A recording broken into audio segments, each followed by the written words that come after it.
I have here a copy of a document written on July 4th, 1776. I think you've all guessed by now what it is. It's the Declaration of Independence of the 13 colonies of the United States of America.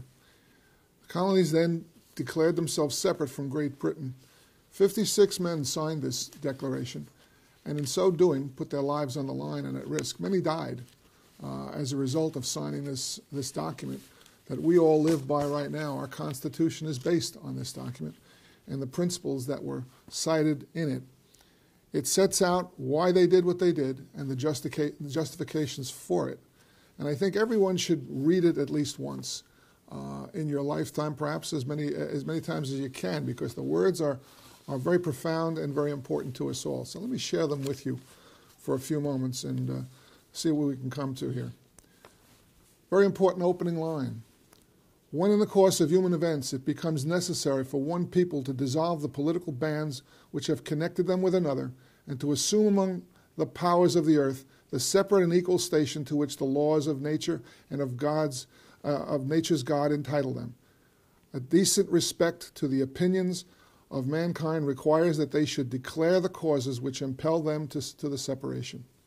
We hold these truths to be self-evident, that all men are created equal, that they are endowed by their Creator with certain unalienable rights, that among these are life, liberty, and the pursuit of happiness, that to secure these rights, governments are instituted amongst men, deriving their just powers from the consent of the governed, that whenever any form of government becomes destructive of these ends, it is the right of the people to alter or abolish it, and to institute new government, laying its foundation on such principles and organizing its powers in such form as to them shall seem most likely to affect their safety and happiness. Prudence, indeed, will dictate that governments long established should not be changed for light and transient causes, and accordingly all experience hath shown that mankind are among more disposed to suffer, while evils are sufferable, than to right themselves by abolishing the forms to which they are accustomed. But when a long train of abuses and usurpations, pursuing invariably the same object, evinces a design to reduce them under absolute despotism, it is their right, it is their duty to throw off such government and to provide new guards for their future security. Such has been the patient sufferance of these colonies, and such is now the necessity which constrains them to alter their former systems of government. The history of the present King of Great Britain is a history of repeated injuries and usurpations, all having in direct object the establishment of an absolute tyranny over these states. To prove this, let facts be submitted to a candid world. He has refused his assent to laws, the most wholesome and necessary for the public good. He has forbidden his governors to pass laws of immediate and pressing importance, unless suspended in their operation till his assent should be obtained. And when so suspended, he has utterly neglected to attend to them. He has refused to pass other laws for the accommodation of large districts of people, unless these people would relinquish their right of representation in the legislature, a right inestimable to them and formidable to tyrants only. He has called together legislative bodies at places unusual and uncomfortable and distant from their dispository of their public records, for the sole purpose of fatiguing them into compliance with his measures. He has dissolved representative houses repeatedly for opposing with manly firmness his invasions on the rights of the people. He has refused for a long time after such dissolutions to cause others to be elected, whereby the legislative powers incapable of annihilation have returned to the people at large for their exercise, the state remaining in the meantime exposed to all the dangers of invasion from without and convulsions from within. He has endeavored to prevent the population of these states, for what purpose obstructing the laws for naturalization of foreigners, refusing to pass others to encourage their migrations hither, and raising the conditions of new appropriations of lands. He has obstructed the administration of justice by refusing his assent to laws for establishing judiciary powers. He has made judges dependent on his will alone for the tenure of their offices and the amount and payment of their salaries. He has elected a multitude of new officers, and sent there hither swarms of officers to harass our people and eat out our substance. He has kept among us in times of peace standing armies without the consent of our legislatures. He has affected to render the military independence of and superior to the civil power.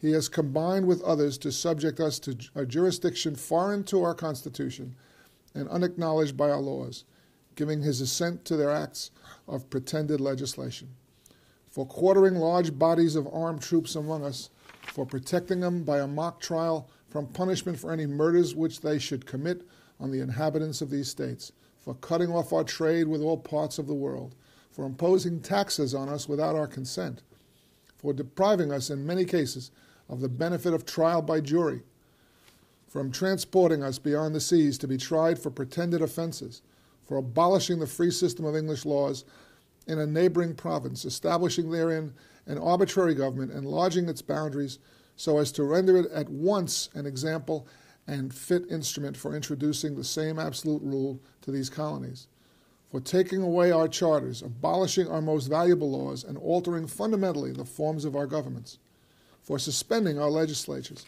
and declaring themselves invested with power to legislate for us in all cases whatsoever.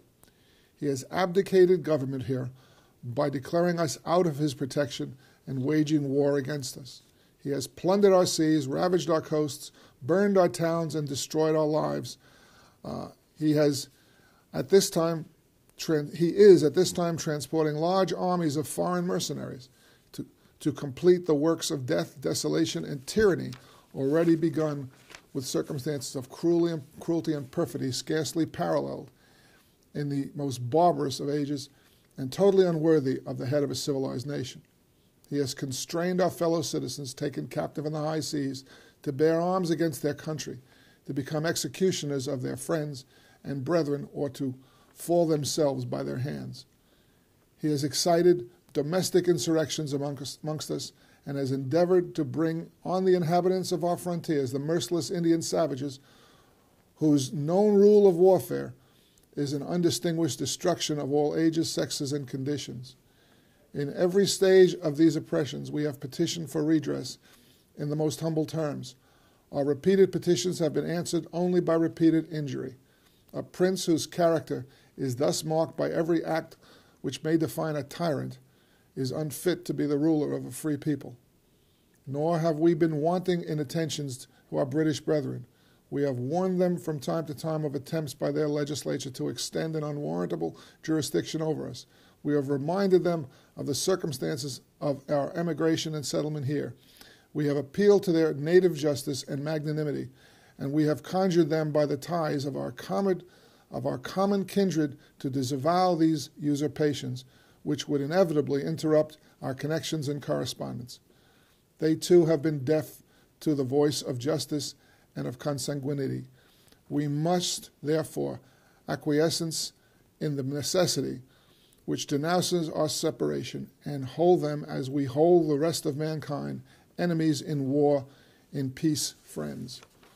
We therefore, the representatives of the United States of America, in General Congress assembled, appealing to the Supreme Judge of the world for the rectitude of our intentions, do in the name and by authority of good people of these colonies, solemnly publish and declare that these united colonies are and of right ought to be free and independent states, that they are absolved from all forms of allegiance to the British Crown, that all political connection between them and the state of Great Britain is and ought to be totally dissolved, that as a free and independent states, they have full power to levy war, conclude peace, contract alliances, establish commerce, and to do all other acts and things which independent states may of right do.